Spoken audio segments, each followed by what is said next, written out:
মধ্যপ্রাচ্যের আকাশে যখন বারুদের গন্ধ আর ইসরায়েলি যুদ্ধ বিমানের গর্জন, ঠিক তখনই ওয়াশিংটন থেকে এলো এক চাঞ্চল্যকর গোয়েন্দা তথ্য। টানা 2 সপ্তাহের নজিরবিহীন হামলায় তেহরানের ভিত কি সত্যিই নড়ে গেছে, নাকি ইরানের শাসন ব্যবস্থা এখনও এক অভেদ্য দুর্গ? গত 14 দিন ধরে ইরান জুড়ে চলছে যুক্তরাষ্ট্র ও ইসরায়েলের যৌথ আকাশপথের তাণ্ডব। একের পর এক ধূলিসাৎ হচ্ছে কৌশলগত স্থাপনা। কিন্তু এত কিছুর পরও মার্কিন গোয়েন্দা সংস্থাগুলোর টেবিলে থাকার রিপোর্ট বলছে ভিন্ন কথা।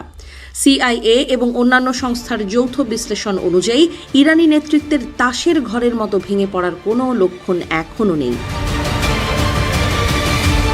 রয়টার্সের হাতে আসা তথ্য বলছে, ইরান সরকারের জনগণের ওপর নিয়ন্ত্রণ এখনও আগের মতোই অটুট। তিনটি নির্ভরযোগ্য সূত্রের দাবি, বাইরের আক্রমণ তেহরানের অভ্যন্তরীণ ক্ষমতা কাঠামোকে দুর্বল করার বদলে হয়তো আরও সংহত করেছে। মার্কিন গোয়েন্দারা স্পষ্ট বলছেন, এই মুহূর্তে শাসন ব্যবস্থা পতনের কোনো ঝুঁকি তারা দেখছেন না। সবচেয়ে চমকপ্রদ তথ্যটি এসেছে ইসরায়েলের ভেতর থেকে। নাম প্রকাশে অনিচ্ছুক এক শীর্ষ ইসরায়েলি কর্মকর্তা স্বীকার করেছেন, এই বিধ্বংসী যুদ্ধ শেষ পর্যন্ত ইরানের ধর্মীয় শাসন ব্যবস্থার পতন ঘটাবে কিনা তার কোনো গ্যারান্টি তাদের কাছেও নেই, যা ইসরায়েলি রণকৌশল নিয়ে খোদ প্রশাসনের ভেতরেই নানা প্রশ্নের জন্ম দিচ্ছে। এই চাঞ্চল্যকর গোয়েন্দা মূল্যায়নের পর ওয়াশিংটনে বইছে নাটকীয় নীরবতা। যুক্তরাষ্ট্রের জাতীয় গোয়েন্দা পরিচালকের দপ্তর কিংবা হোয়াইট হাউস কেউই এই বিষয়ে মুখ খুলতে রাজি হয়নি। মাঠ পর্যায়ের পরিস্থিতি দ্রুত পরিবর্তনশীল বলে দায় সেরেছে তারা। কিন্তু পর্দার আড়ালে যে হিসাব মেলাতে হিমশিম খাচ্ছে ট্রাম্প প্রশাসন, তা এখন স্পষ্ট। যুদ্ধের শুরুর দিকে প্রেসিডেন্ট ডোনাল্ড ট্রাম্প ইরানি জনগণকে তাদের নিজেদের সরকার বুঝে নেয়ার যে ডাক দিয়েছিলেন, তা কি তবে ব্যর্থ হতে চলেছে?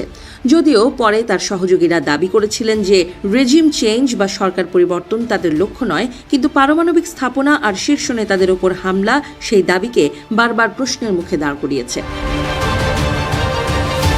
ইরান হারিয়েছে তাদের দীর্ঘদিনের সর্বোচ্চ নেতা আয়াতুল্লাহ আলী খামেনিকে। নিহত হয়েছেন ইরানের একের পর এক শীর্ষ কমান্ডার। কিন্তু শোককে শক্তিতে রূপান্তরের এক নাটকীয় দৃশ্য দেখা যাচ্ছে তেহরানে। অ্যাসেম্বলি অফ এক্সপার্টস কোনো কালক্ষেপণ না করেই আলী খামেনির ছেলে মোস্তফা খামেনিকে নতুন সর্বোচ্চ নেতা হিসেবে ঘোষণা করেছে। মাঠে যখন ক্ষেপণাস্ত্রের লড়াই, তখন পর্দার আড়ালে চলছে সাইবার যুদ্ধ। ইরানি সংবাদ সংস্থাগুলোর দাবি, পাল্টাপাল্টি সাইবার হামলায় ইসরায়েলের রেল ব্যবস্থা পুরোপুরি অচল হয়ে পড়েছে। এই ডিজিটাল প্রতিরোধ ইঙ্গিত দিচ্ছে যে ইরান কেবল রক্ষণাত্মক নয়, বরং পাল্টা আঘাত হানতেও সমানে সক্ষম।